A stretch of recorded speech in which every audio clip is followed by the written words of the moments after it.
Hi, Rob here. So I created a video yesterday on my first year on the carnivore diet, and I tried to make it 10 minutes. I failed. I went 15. I got a little excited and a little off track, so hopefully I'll make this a 5-minute video. I just want to touch on one thing that I felt I could have gotten more into, and that is exactly what I eat in a typical day. So I should also note that one of the things I mentioned last year was I sleep really well, and it amazes me how well I sleep. 7-8 hours every night, like a baby. As you get older, you'll find that sleeping becomes a bit of an issue. Gone. Those are gone. I don't know why that is, it just is, and it's amazing. I'm just so grateful that I get a good night's sleep. I also poop like a racehorse. People ask me sometimes, well, don't you get constipated with all that protein? No, it's not about the protein. If you get constipated, you're doing it wrong, so you just have to adjust. I also eat twice a day. I have butter in my coffee in the morning. I love coffee. So in the morning I have a few cups of coffee with a little bit of butter. It sort of fires me up. And I also will sometimes put coconut oil. They call that, I forget what they call it, magic bullet coffee or something like that. But anyways, it's what I do, and I'm never hungry. So satiety is off the charts. I'll eat at around 11:30 noon. And by 6 o'clock, I'm often still not hungry. Like there's no cravings. And this really helps if I got to put in a really busy day at work. I can just go, go, go, go. And I'm 61 years old. And I feel so good. I feel so strong. The other thing I want to mention too, and this was mentioned on another channel by Carni Yoga. She's a lady who's a yoga teacher. I'll put her link down below. She's amazing. So I follow her as well. And she mentioned this in a previous video, how she feels like a wolf. And I'm like, yeah, that's how I feel. My eyesight improved. I mentioned this last year, and it's still the same. My eyesight, I feel hypersensitive, but in a good way. My hearing is improved, and my sense of smell. It's uncanny how all of these senses have just, they're just like elevated, like I got superpowers. I'm linking this directly to my diet. 100%, I know it's the case. It's almost like as if you're eating way too much sugar and processed foods, it dullens the senses. There's probably more to it than that, but that's how I feel, and I feel really, really strong, really, really healthy. You know, I was thinking yesterday too, back a few years ago, I had a few conversations with a few people, and I was complaining about joint pains, and I was just remembering how bad it was back 2, 3, 4 years ago, going to see physiotherapists and with no healing in sight until I switched my diet to the carnivore diet. So, and anyways, so when people show any kind of interest, I always suggest they at least minimally, if they have no interest in going keto or carnivore, at least eliminate all sugars, all vegetable oils, grains, and flours from your diet. If you do that, you're going to be well on your way. So down here in Costa Rica, they have a lot of bones with pieces of meat that they sell at the butcher shop.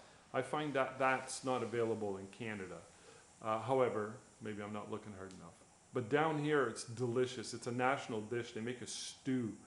I buy those bones all the time, and I make a soup, a bone broth soup. So that's something I eat all the time. Okay, let me show you what a typical day is like for me. I've got a plate here full of meaty goodness. I eat twice a day.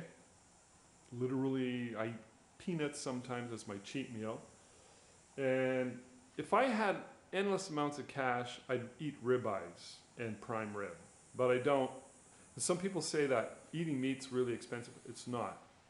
I don't eat any more snacks and chips and butter tarts and desserts and, you know, all the other stuff that I used to spend money on and all the time. I find it's very, very simple. I should mention this too. I've been saying this for the last year. I don't live to eat. I eat to live.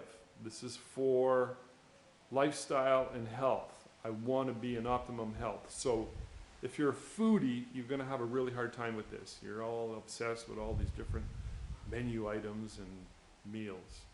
For me, it's fuel for the tank, fuel that is optimum. I'm like a fighter jet. I'm like a wolf. So what I eat a lot of, especially down here in Costa Rica, The beef down here is crappy. Yeah, I mean, if you're down here, look at the cows. They're everywhere, and they're all free-range cows. They're scrawny. There's no fat on them. They're not like North American cows. So this is frozen beef, and it's very well priced. So I stock up on this. Like this will be 2 meals right here. I'll cook that up in a frying pan. I'll have half of it with maybe 2-3 eggs, a bit of cheese. That'll be 1 full meal. I buy the bacon down here. It's really expensive, but it's so good. Way better than the stuff up in Canada. And it's all natural, and it's fatty and meaty and healthy, but it's really expensive. So it's a special treat. And then I will eat a lot of hamburger. To me, a hamburger is like prime rib or ribeye because it's beef, it's cattle, it's cow, and there's probably all kinds of sketchy cow parts in there. I get that, but all of it is highly nutritious. Meat has the highest density of nutrition than any other food out there. You can look into that. I also do eat pork once in a while, maybe once or twice a month. Pork is very cheap. I know some people won't touch the stuff. They feel it's a dirty swine. I don't know. I find it's pretty delicious and very high in fat. You got to have meat that's high in fat content. So if I fry up a sirloin and it's very lean, I'll put a big slab of butter on it once I'm eating it. You have to get enough fat. And the final thing is I also started eating sardines. I started that about 6 months ago. So some people think, and I hear dietitians say this, you know, the keto diet, which is effectively what I'm on a low-carb, carnivore version of a keto diet, is seriously lacking in nutrition. I mean, you are dead wrong. There's so much nutritional value in eating meat. I don't know where they get that propaganda. They're just perpetuating lies, nonsense. Well, to them it's not a lie, they believe it. So I eat sardines, and other people eat beef with like liver and hearts and kidneys and all. They call it nose to tail. I mean, that's the way our ancestors survived. So what I do is I eat enough healthy beef. 90% of my diet is beef with enough healthy fat. Throw in a bit of pork once in a while, and I've taken to eating sardines, which I find absolutely disgusting. When I was a kid, my dad and my sister used to eat sardines. I was like, ugh. So I'm kind of repulsed by it, but I've trained myself to sort of like, it's not so bad now. And it's cheap, and it's so healthy for you. So I'm actually getting used to it, and I'm actually starting to really kind of enjoy it. So that's kind of weird. So I eat sardines. Again, I eat to live. So it's fuel for my tank, and I want optimum health at this age. I'm 61. I'm a couple months I'll be 62, and my weight has maintained 175. I lost 20 pounds when I went on this diet. I didn't go into this to lose weight.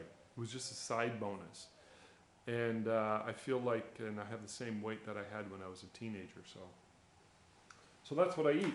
So I'll have a couple pieces of steak at lunch, maybe with 2 eggs. And then for supper, I'll fry up a pound of hamburger with 2-3 eggs in there. That's pretty much what I eat most of the time. Occasionally throw in some pork, occasionally throw in some sardines once a week. But 90% of what I'm eating is beef, frozen hamburgers, stock in the fridge, frozen steaks down here in Costa Rica. Very leathery, very gnarly, but very, very nutritious. So I cook it up, try and get it nice and moist, and slice it into pieces. Oh, and I do eat mustard. I eat a lot of mustard. I figure mustard's pretty safe. Okay, that's my story. And that's what I eat in a typical day. So there you go. Thanks.